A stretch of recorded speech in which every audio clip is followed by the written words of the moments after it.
వరంగల్ పశ్చిమ నియోజకవర్గ శాసనసభ్యులు రాజేందర్ రెడ్డి ప్రజా పాలనలో భాగంగా 49వ డివిజన్లో సెంట్రల్ లైటింగ్ ప్రారంభోత్సవం చేశారు. అదేవిధంగా ఇందిరమ్మ ఇళ్ల లబ్ధిదారులకు ఇంటి నిర్మాణ పనులు చేపట్టారు. ఈ సందర్భంగా ఆయన మాట్లాడుతూ రోడ్డు వెడల్పు పనులలో కొంతమందికి నష్టం వాటిల్లవచ్చు, కానీ అభివృద్ధి జరుగుతుందని తెలిపారు.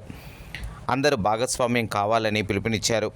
తాము చేసే పనులు మాత్రమే చెప్తాం, ఆ పనులు నిర్వహిస్తాం. ఇది కాంగ్రెస్ పార్టీ నైజమని ఆయన పేర్కొన్నారు.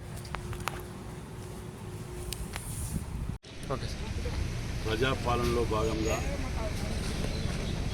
డివిజన్ నెంబర్ 49లో అభివృద్ధి కార్యక్రమాలలో సెంట్రల్ లైటింగ్ సిస్టమ్ని ఓపెన్ చేయడం జరిగింది. అదేవిధంగా ఇందిరమ్మ ఇల్లు లబ్ధిదారులది ముగ్గు వేయటం జరిగింది.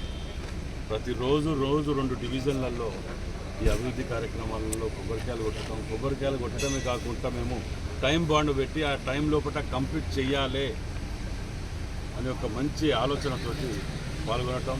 మరి డివిజన్ నుంచి కార్పొరేటర్ గారు, డివిజన్ నాయకులు, డివిజన్ అధ్యక్షులు మరియు ఇతర ముఖ్య నాయకులు చాలామంది ఉన్నారు, పేర్లు చెప్పుకుంటామంటే వీళ్ళందరూ కూడా ఉదయాన లేస్తే ఈ డివిజన్లో ఎట్టి పరిస్థితుల్లో మనం మంచి కార్యక్రమాలు చేయాలనే ఆలోచనతో ఎక్కువ శాతం మంది ఓట్లు నిజంగా కూడా నన్ను గెలిపించడంలో ఈ డివిజన్ ముఖ్య పాత్ర కూడా వహించింది ఈ డివిజన్లో.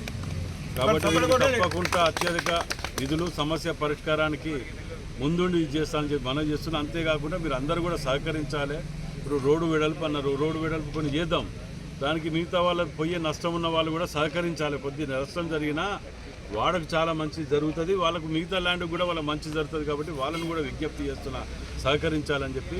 మరి అధికారులు వచ్చి వాటిని ఇవాళ రేపు వచ్చి అధికారులు కూడా వచ్చి వాటిని కొలతలు పెట్టి సెట్ బ్యాక్ మార్కింగ్ ఇచ్చేటప్పుడు మరి ఇప్పుడు వచ్చిన పెద్ద మనుషులు అందరూ కూడా అక్కడ ఉండి సహకరించాలి.